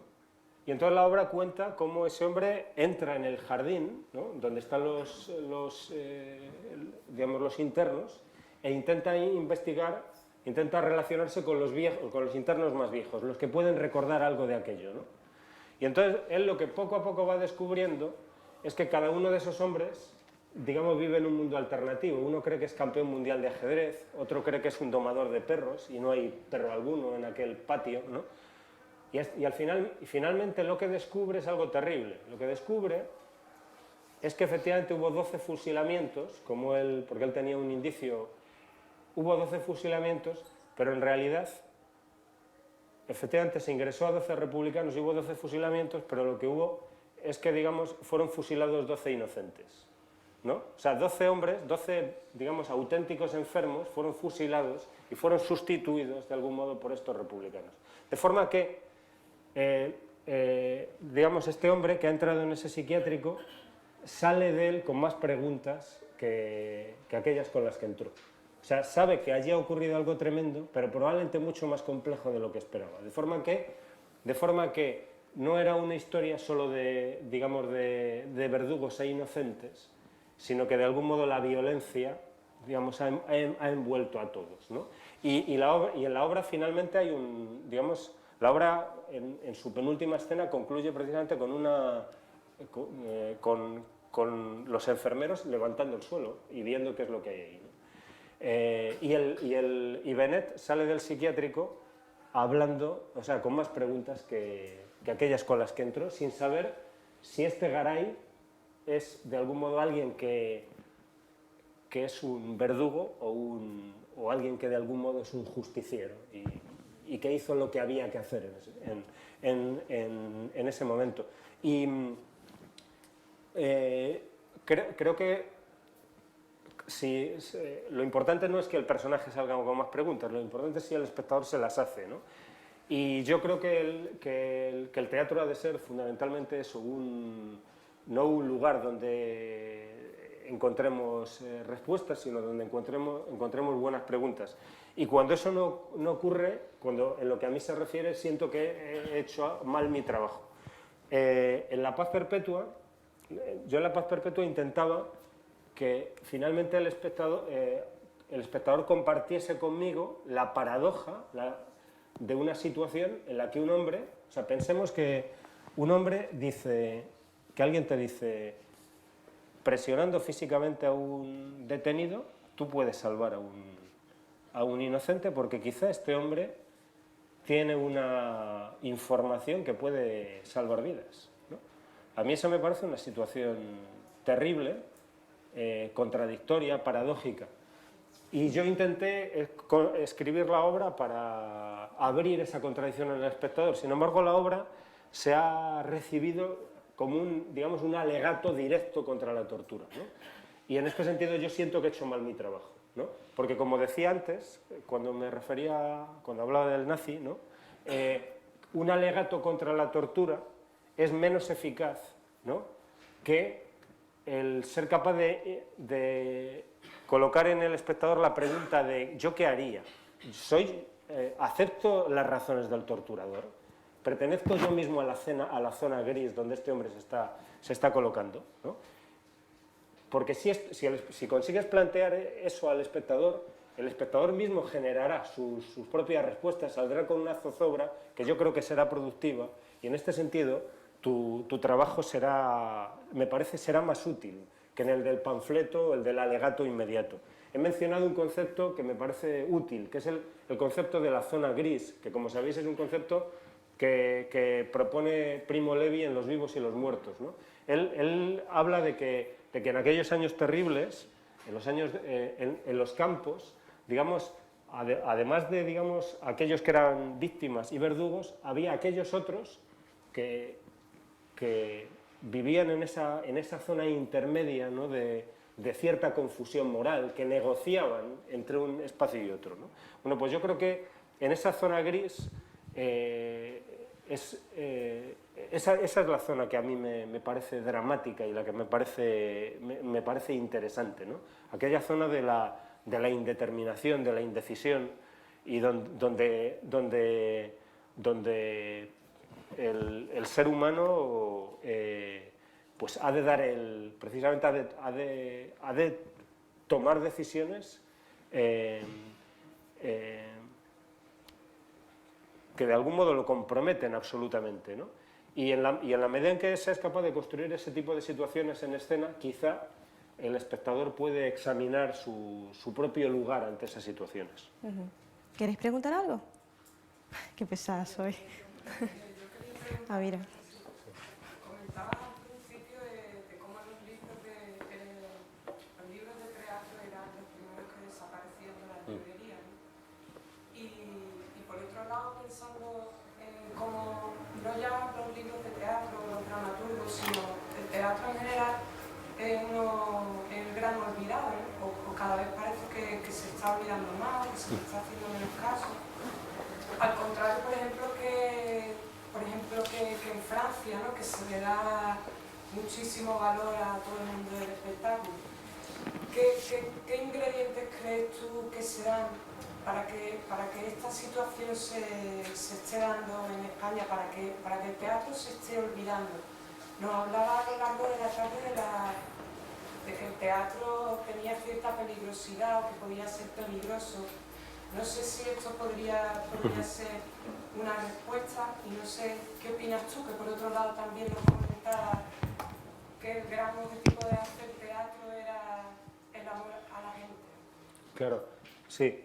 Bueno, yo creo que cuando se habla de la crisis del teatro, yo creo que en ningún caso se habla o se debe hablar de la crisis del arte teatral. Es decir, en tanto que arte, el teatro es un arte de futuro y es un arte de enorme vigencia. Yo recuerdo que quizá hace 20 años, recuerdo que decía algún amigo, no sabemos qué historia contar ni cómo contarla, ¿no? Pues yo creo que hoy hay mucha gente que tiene cosas que contar y que encuentra modos de contarla. Y yo al menos como espectador, todos los años, desde hace ya algunos, me siento asombrado, sorprendido por un buen número de espectáculos teatrales que han sido capaces de interesarme como persona, no digo como hombre de teatro. Yo creo que el teatro en este momento tiene una enorme vitalidad expresiva, una enorme capacidad para dar cuenta de la experiencia humana, para dar cuenta de... Creo que no hay ninguna historia que no se pueda contar en teatro, no hay experiencia de la que no pueda hacerse cargo el teatro. Si el teatro recuerda su fundamento, y el fundamento del teatro está en la imaginación del espectador. O sea, si el espectador hace al espectador su cómplice, es imbatible, carece de límites, no tiene otro límite que la propia imaginación del espectador. Fundamentalmente, un buen actor es aquel que es capaz de convocar la complicidad del espectador. O sea, Carmen Machi tiene una técnica extraordinaria, una voz magnífica, pero sobre todo es capaz de hacer que el espectador acepte durante un rato el juego de soy una señora que era una tortuga y he evolucionado y ahora tengo 200 años. Eso es completamente disparatado. Y sin embargo el público no solo lo acepta intelectualmente, sino que cuando ella dice que en los años 40 tuvo un hijo, pero lo perdió porque no supo defenderlo, la gente se emociona.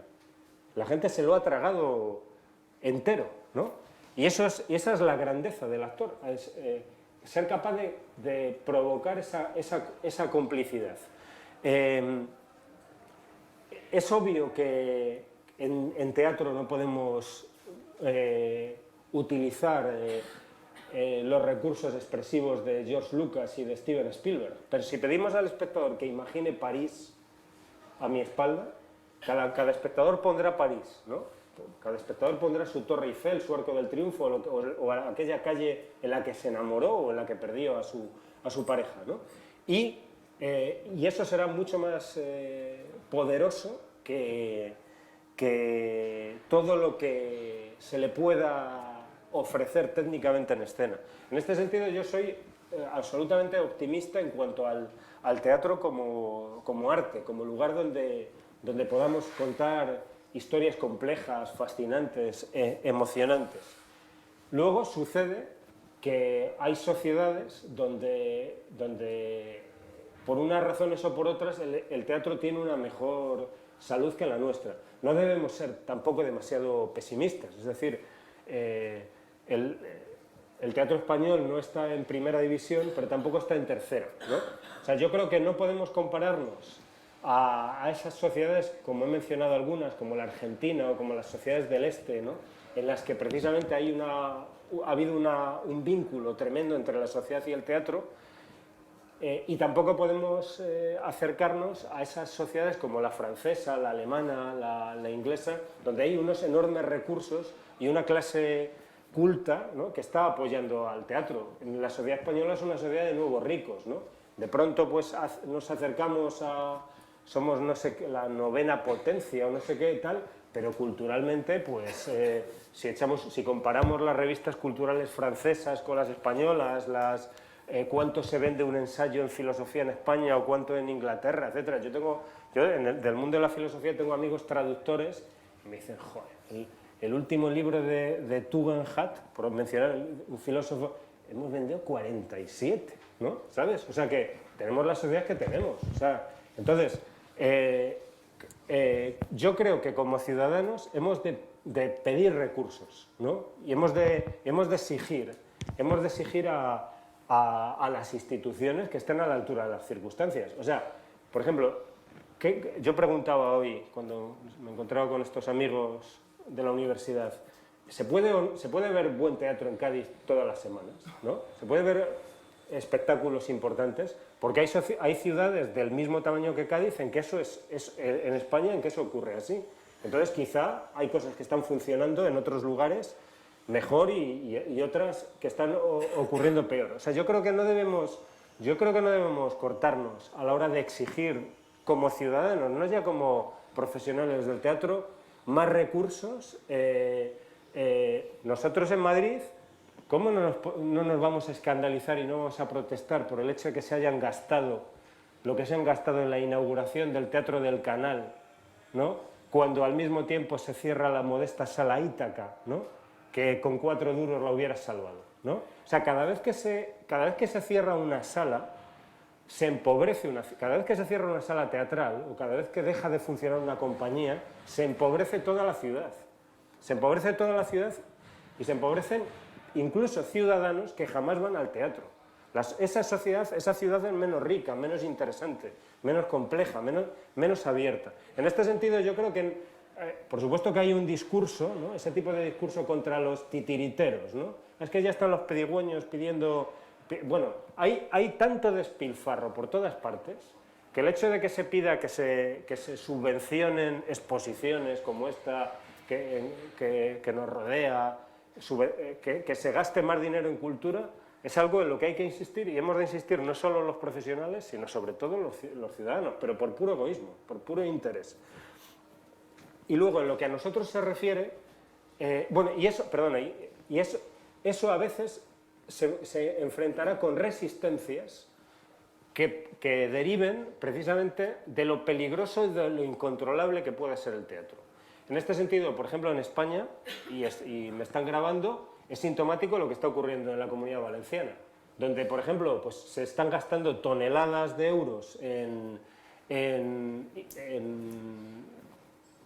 los edificios de Calatrava, el Palau, etc. Y sin embargo, el teatro en la Comunidad Valenciana, cuando hay una red muy importante de teatros que viene antiguo, sin embargo, la gente del teatro valenciano te cuenta pues, que se está produciendo muy poco teatro allí, y es cierto que llega muy poco teatro de allá.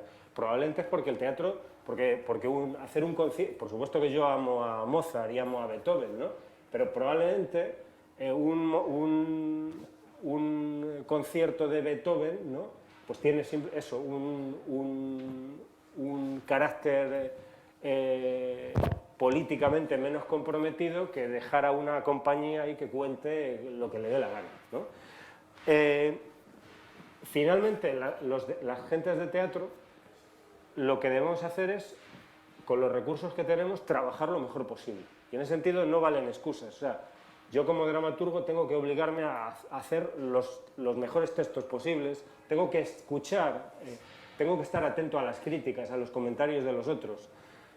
Yo no creo que haya que obedecer a los críticos, así como no hay que obedecer al público, pero es necio no escuchar a los críticos y es necio no escuchar al público. Yo ya no me tomo las críticas como agresiones o como insultos. No me siento lo bastante importante como para que nadie tenga nada contra mí, personalmente. Entiendo que si alguien me dice que el final de tal obra cae, o que si el personaje tal es inverosímil, o que si tal situación no se sostiene, pues lo hace porque así lo ve él, ¿no? Y entonces, probablemente, puedo no estar de acuerdo con él, pero me voy a plantear lo que él me está diciendo.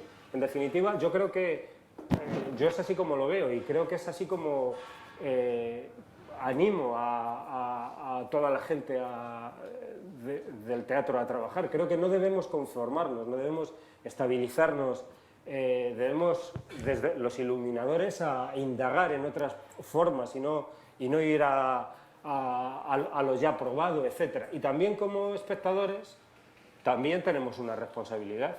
Porque claro, si de pronto el tal ayuntamiento hace el esfuerzo de traer no sé qué trabajo, no sé qué obra de cierto riesgo, porque no tiene ahí un rostro televisivo, porque es incómoda temáticamente, formalmente, y luego van 4 gatos, pues el concejal de Cultura dirá a la temporada siguiente, estos aquí ni verlos. O sea que todos tenemos también una parte de responsabilidad en el asunto. Pero yo en general soy optimista. O sea, yo siento que ahora se está viviendo un momento en algunos lugares de orgullo por el teatro y de compromiso con el teatro. Y siento, por ejemplo, me parece muy significativo que actores como Carmen Machi, como Blanca Portillo, están liderando proyectos, ¿no? Están considerando el teatro su primera opción, ¿no? Y en general siento un orgullo que empieza en el propio espectador. O sea, tú escuchas en el autobús en Madrid o en el médico, oye, joder, el otro día estuvo, qué bien está Marisa Paredes, ¿no? O qué bien está eso, Roberto Álamo en Urtain, ¿no? Sientes ese orgullo por haber estado ahí, por haber tenido esa experiencia, ¿no? Esa experiencia intransferible. Y eso me hace pensar que estamos en una ocasión que no deberíamos desaprovechar.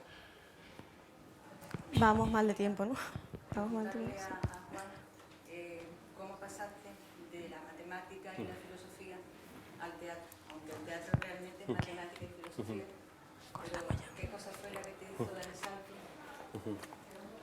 ¿Qué pequeño milagro, qué sacrificio personal? Claro. Bueno. ¿Qué pequeña cosa que te sacó de la academia?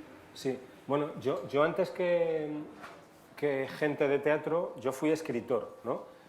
Tenemos algunos amigos que han llegado a la escritura desde otros oficios teatrales, en particular desde la interpretación o desde la dirección. Quizá empezaron a escribir porque sentían que no tenían los textos que querían dirigir o interpretar. Mi caso fue distinto. Yo, como tantos adolescentes, como tantos españoles, ¿no? Tenía mis novelas debajo del brazo, mis poemas. A mí me interesaba la escritura, ¿no? Y no olvido el momento en que vi teatro por primera vez. A mí mis padres no me llevaron al teatro, ¿no? Mis padres no me llevaban al teatro, pero hay algo que recuerdo. Es que mi padre leía en voz alta, ¿no? Mi padre leía en voz alta y cuenta la leyenda familiar. Bueno, mi padre hizo magisterio, ¿no? Que él tenía un compañero ciego y entonces que él estudiaba en voz alta para que el compañero aprendiese, ¿no? No sé si esto fue realmente así, pero lo cierto es que yo recuerdo que de pequeño mi padre leía en voz alta, ¿no? Y yo recuerdo que estábamos mi hermano y yo haciendo lo que nos tocaba hacer en ese momento, que era jugar a las chapas, pegarnos o lo que fuere, y estaba ahí la voz de mi padre, ¿no? Leyendo aquellas novelas de colección Reno, ¿os acordáis? La editorial Reno. Yo recuerdo haber visto cuando Manderley en Rebeca se quema, lo recuerdo haber visto con toda nitidez. O sea, mi padre leyendo cómo se quema Rebeca, cómo la institutriz aquella quema. Pero también recuerdo cosas que por supuesto yo no entendía ni sigo sin entender. Por ejemplo, aquellos diálogos entre Nafta y Settembrini en La montaña mágica. Estaban aquellos dos hablando y yo estaba... Y entonces aquellos dos dialogando en aquel hospital suizo para tuberculosos, ¿no? Creo que eso es una semilla, porque de algún modo me parece que ahí está la base de la convicción de que la palabra es capaz de crear paisajes, experiencias, tocar el corazón, ¿no? Pero no fui al teatro hasta que en el instituto me obligaron a hacerlo. O sea, yo fui al teatro cuando yo estaba en segundo de BUP y recuerdo que nos obligaron a ver, nos dijeron, tenéis que ir a ver Doña Rosita la soltera. Y en aquella época no te llevaban, sino que tenías que pedir la pasta a tu padre y tal. Y yo recuerdo con qué 4 fui al teatro. O sea, recuerdo con el Lascaray, el Lozoya, el Villalba, el Benito de Luis y yo, los 5 brutos Y recuerdo que fuimos al María Guerrero, que luego ha sido un lugar muy importante para nosotros, ¿no? Y yo recuerdo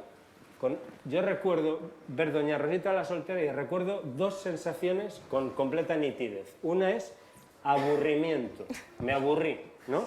Pero por otro lado una fascinación tremenda, o sea, recuerdo ver a Nuria Esper saliendo de las sombras, ¿no? Bueno, os contaré que yo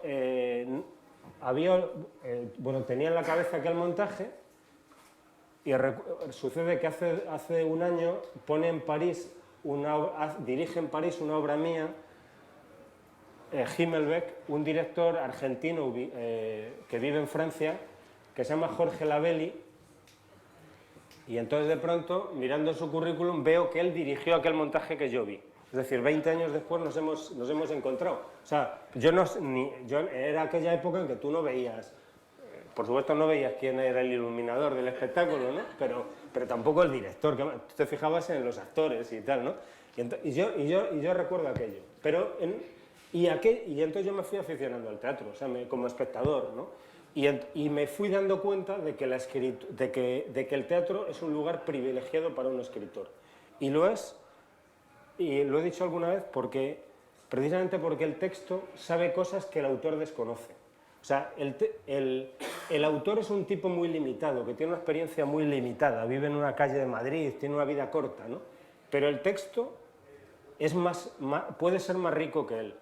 ¿Por qué? Pues porque precisamente el texto es, y eso es el lugar del autor en el teatro, el autor no es origen, sino causa, en el sentido de que es el que da el primer empujón de una cadena de desplazamientos, de traducciones, que va siendo completada por distintos intérpretes, traductores, hasta ese momento final que es el encuentro con el espectador. De forma que uno escribe un personaje que cree que es un triunfador y un actor luego lo interpreta y descubre una herida en ese personaje que uno nunca intuyó, ¿no? O al contrario, considera que un personaje es un fracasado y lo escribe como un fracasado y resulta que el actor le da una dignidad y lo convierte en de algún modo el ganador de esa microsociedad que se plantea en la obra. Y a mí eso me parece fascinante. O sea, es el que uno escribe y su obra llega a lugares que uno no ha previsto, ¿no? Que no creyó dejar ahí. Las matemáticas y la filosofía me han formado como dramaturgo. En lo que se refiere a la filosofía, siempre recuerdo que, en principio, la filosofía y el teatro parecen mundos extremadamente distantes, porque la filosofía es el mundo de lo abstracto, de las ideas, mientras que el teatro es el reino de los cuerpos en el espacio, de lo concreto. Sin embargo, algunos grandes, como poco desde Sófocles, desde la Antígona, han sido capaces de hacer concreto lo abstracto, de que un conflicto abstracto, como el conflicto entre la ley del Estado y la ley de la tradición, la ley de la sangre, se concreten en algo tan visible, se hagan visible en el conflicto en torno a enterrar o no a ese hombre, ¿no? Lo consiguió también Calderón, lo han conseguido algunos grandes, y cuando es posible eso, es magnífico, cuando es posible llevar la idea, o mejor, el conflicto entre ideas al escenario. El teatro, en tanto que reino de la contradicción, es precisamente un lugar donde es posible precisamente dar cuenta de lo paradójica de una situación, de un conflicto moral, me parece a veces con mayor eficacia que un ensayo, ¿no? Y en lo que se refiere a las matemáticas, yo siempre digo que el lenguaje del teatro ha de ser un lenguaje sin grasa, un lenguaje desengrasado. El otro día, leyendo un libro sobre mapas, pensé lo siguiente: el teatro es como un mapa, ¿no? Y los mapas son superiores a las fotografías, en el siguiente sentido. Bueno, por supuesto que un fotógrafo aquí me podría discutir y hará bien, pero los mapas son superiores a las fotografías porque las fotografías están cargadas de respuestas a preguntas que nadie hace, mientras que en un mapa todo es una respuesta a una pregunta. Y en este sentido, con respeto a todo el mundo, el teatro es superior al cine, porque en el teatro todo responde a alguna pregunta. Es decir, cada decisión que toman aquellos señores iluminadores, cada decisión que toma el actor, cada decisión que toma el escenógrafo, todo responde a una pregunta, mientras que la cámara agarra lo que encuentra en su camino. Por supuesto, alguien me podría discutir y decir, hay mucha más construcción de la que sé que la hay, y sé que también lo azaroso es algo valioso, pero por supuesto estoy exagerando, pero estamos para eso aquí, ¿no? Es para exagerar. Entonces, perdón, ya acabo. El teatro es un mapa. El teatro es un mapa, y entonces el lenguaje teatral ha de carecer de grasa, ¿no? Ha de ser esencial, y en este sentido se parece al lenguaje del matemático, ¿no? El matemático ha de ser capaz de un universo de objetos resumirlo en una sola imagen, ¿no? Por ejemplo, hay infinitas elipses, ¿no? Pero todas responden a una determinada fórmula, x al cuadrado partido por a al cuadrado, así al cuadrado partido por al cuadrado igual 1. Quiero decir, es capaz de esa síntesis extraordinaria. En el teatro una y otra vez estamos haciendo esto, ¿no? Debemos dar cuenta de un parque a través de un banco, o a través de un columpio. Debemos dar cuenta de un cambio de lugar, de espacio, a través de una pequeña modificación en la luz, ¿no? En particular, el autor, el escritor, ha de ser capaz de dar cuenta de la evolución de un personaje solo a través de un gesto que le atribuye, o solo a través de una frase. Y los más grandes, como Chekhov, son capaces de dar cuenta de toda una época con una sola frase, ¿no? Y entonces, en este sentido, creo que la matemática me ha educado. Bueno, la última pregunta, rapidito. Ay, pero es que él estaba delante, bueno. Yo solo tengo una pequeña pregunta. ¿Qué piensa usted sobre el teatro que no tiene por qué cambiar la vida del espectador? Porque, no sé si me explico, porque he ido a bastantes obras, tampoco mucho, pero... Y normalmente la gente, cuando el teatro no ha sido demasiado trascendental en su opinión o en su manera de ver las cosas, sale enfadado. Pero a mí estas obras no llevan a ningún sitio. ¿Debe el teatro, en todas las obras que se representan, tener una fuerte repercusión en el espectador? ¿O puede ser simplemente un teatro por pasar el rato? Claro, o sea, vamos a ver, por supuesto que yo creo que hay una primera función del teatro, que es la de entretener, ¿no? El teatro yo creo que ha de ser divertido, ha de ser emocionante, en lo posible, pero si además es capaz de sacudirnos, es mucho más útil, mucho más valioso. Yo el otro día, hace unos días en Barcelona, estuve viendo el musical Spamalot, ¿no? De esta versión teatral de los Monty Python. Me reí un montón y me harté de aplaudir y me lo pasé pipa, ¿no?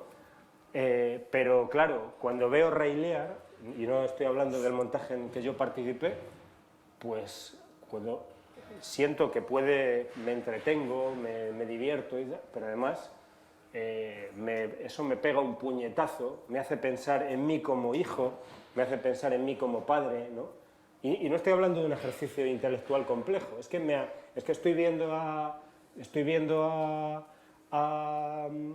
Edgar con Gloucester caminando hacia el acantilado de Dover, escena extraordinaria, y yo daría toda mi obra por escribir una línea de esa escena de Shakespeare, y siento eso, que estoy pasando el tiempo, siento el entretenimiento, la emoción, pero además siento una emoción que es casi biográfica. Entonces, cuando eso ocurre, eso es formidable. Por supuesto que debemos desconfiar de los discursos, digamos, redentoristas, ¿no? Y arrogantes, ¿no? Es que si el teatro es capaz de cambiar algo, ha de ser en escena y no a través de los discursos que lo rodean. Pero cuando a mí alguna vez me preguntan, oye, ¿realmente el teatro puede cambiar el mundo, puede cambiar la sociedad, puede cambiar al hombre? Pues yo digo, pues probablemente el mío no, mi teatro no, pero el de Shakespeare sí lo ha hecho, ¿no? Me consta que lo ha hecho, porque a mí me ha hecho vivir de otro modo. Y entonces, pues yo creo que es muy bueno que haya ese teatro divertido, y de entretenimiento, pero si es capaz el teatro de darte algo más, pero ese algo más puede estar, por supuesto, en la mejor comedia de Lubitsch o en Los hermanos Marx o en Miura o en etcétera. O sea, por supuesto, y por supuesto en Aristófanes. Es decir, no estoy privilegiando la tragedia o el drama frente a la comedia. Creo que la comedia puede precisamente tener un valor tan intenso como la tragedia y la comedia. Es mi impresión. Bueno, la última, ¿no? Bueno, bien, gracias. A raíz de un comentario de antes y por la vinculación con la compañía Animalario, que para mí es una compañía que respeto y es peculiar porque son actores televisivos, actores de cine, pero que tienen un compromiso con el teatro, Sí. desde mi opinión. En ese sentido, ¿cuánto manda la industria televisiva sobre el teatro? Y cómo los que pertenecemos a eso que algunos estén denominando el tercer teatro, podemos enfrentarnos a eso. Claro, sí. A ver, en lo que se refiere a Animalario, bueno, comentaba antes lo interesante que es Animalario en Madrid por el hecho de que si en Barcelona las compañías, los grupos de teatro independiente luego alcanzaron una mayoría de edad, estoy pensando en Comedians, en Dagolda Gómez, en Joglars, etcétera, se dice que en Madrid muchos de esos grupos, los grupos semejantes, fueron absorbidos por el teatro público, ¿no? De forma que algunos directores pasaron a dirigir teatros públicos, muchos directores, actores, etcétera, y entonces en Madrid es cierto que no había prácticamente, corregidme si estoy diciendo una tontería, no había una compañía independiente del calibre de esas que sí estaban dándose en Barcelona y que podía decidir, pues hacemos este año esto, ¿no? Y por supuesto conseguimos coproductores, etcétera, y eso va a generar un interés y va a tener una repercusión y una influencia. Y Animalario lo está consiguiendo. Y lo está consiguiendo gracias, yo creo, al buen criterio con el que están dando sus pasos, gracias al talento que suman, gracias a la tremenda capacidad que tiene Andrés Lima para hacerse querer por sus actores. O sea, hay muchos actores que quieren trabajar con él porque gozan en sus procesos. Y luego resulta que actores como Alberto San Juan, Willy Toledo, Javier Gutiérrez, son actores que mantienen un compromiso con la compañía, ¿no? Y eso es formidable. Mi impresión es que, al menos en Madrid y en Barcelona, muchos espectáculos que creyeron que iban a funcionar muy bien solo porque contaban con un actor famoso no han funcionado, ¿no? Y hay algunos fracasos sonados que se me vienen a la cabeza y que no voy a mencionar por respeto a la gente, pero hay espectáculos que fueron construidos clarísimamente para tal actor televisivo y que no funcionaron, y en cambio otros con actores no conocidos que han ido ganando el respeto del público y un público cada vez más extenso, en muy distintos lenguajes. El método Gronholm de Jordi Galceran no ha sido un éxito español y luego europeo porque fuese defendido por actores muy conocidos. Luego es cierto que en Madrid estaba Hipólito y demás, pero recuerdo que, por ejemplo, el método Gronholm empezó como una experiencia en el T6, uno de esos talleres de creación del Teatro Nacional de Cataluña. Entonces, yo tengo la impresión de que el trabajo bien hecho, el trabajo concienzudo, es el único modo en que uno puede combatir. Y luego también es cierto que uno ha de ser capaz de tener una mirada amplia y medir sus objetivos, y en función de esos objetivos ser realista cuando uno se pregunta si ha triunfado o fracasado. Hay propuestas teatrales que en Madrid solo tienen 2.000 espectadores, o sea, 2.000 espectadores potenciales, y lo que hay que conseguir es que esos 2.000 vayan, ¿no? Y hay que conseguir comunicarse con ellos. Es decir, que cuando uno está haciendo un Spamalot, ¿no?, pues sabe que va a tener, que su público potencial son millones de españoles, y cuando uno está haciendo pues lo que hace la gente de la Zaranda, pues sabe que eso tiene, pues eso, 3.000 espectadores en Madrid. Pero lo importante es que el trabajo tenga tanto valor, ¿no?, me parece, que llegue a esos 3.000, y que la gente que rodea ese trabajo, los que trabajan en la comunicación, en la difusión y tal, hagan lo posible para que ese trabajo sea visto y sea degustado por esa gente. No sé si eso responde a lo que te estoy comentando, a lo que me... Sí, en parte sí. Lo que yo veo es que compañías como la Zaranda Sí. o otras compañías se ven desplazadas por el número de producciones que van haciéndose, Claro. en ese sentido, que fracasen o triunfen, pero Sí, se sí. hacen, llegan a los teatros y abren las puertas, ¿no? No, Entonces, sí. que la industria televisiva domine al teatro es un hecho grave. Claro, no. Y hay algo que, bueno, creo que la próxima semana viene por aquí en el contexto de la Comedia Nueva Ernesto Caballero, que sobre estas cosas ha pensado mucho más que yo y puede comentaros más cosas que yo. Uno de los problemas tremendos del sistema teatral español es que hay muchos lugares donde el espacio que hay es el teatro municipal, y ese teatro municipal depende de un director que está en comunicación directa con un concejal de cultura, y resulta que si el concejal de cultura lo que quiere es eso, llenar el teatro a través del reclamo de rostros televisivos, pues lo que no entre por ahí simplemente va a ser marginado, va a ser arrinconado a los momentos más intempestivos de la programación. Eso es un hecho y eso es algo que hay que combatir, ¿no? Sin duda. O sea, es claro que hay compañías en toda España que están haciendo trabajos muy valiosos, ¿no?, y que esos trabajos no están teniendo la repercusión que merecen, porque no llegan a Madrid y a Barcelona y ni siquiera giran suficientemente por sus propios territorios, y eso es un escándalo que habría que discutir. Sí, sin duda. Yo lo que pienso siempre es que hoy día lo mejor que podemos hacer por el teatro es crear una sala, ¿no? No, estoy de acuerdo contigo. O sea, creo que es muy importante ganar espacios, por pequeños que sean, y darles una dignidad. O sea, el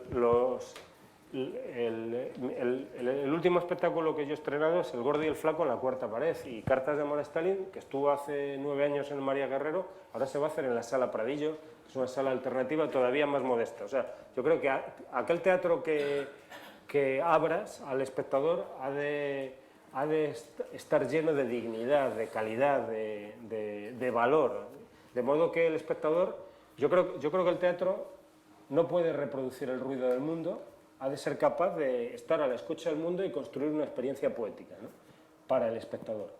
Y eso hay que hacerlo con los medios que uno tenga. Y desde luego, si en un lugar, el único sitio donde, si en una ciudad el único sitio donde se exhibe teatro es un lugar dominado por unos gustos políticos del concejal de cultura, etcétera, y estos son estrechos, pues clama al cielo la fundación de un espacio, por pequeño que sea, me parece. Bueno, Muchas gracias María, muchas gracias Juan y gracias a todos por estar aquí. Ahí podéis seguir hablando con ellos, con una copita, y también recordaros que el miércoles que viene tenéis la oportunidad de charlar con Ernesto Caballero y con la compañía de la Facultad de Filosofía y Letras a las 12. Gracias. Vale.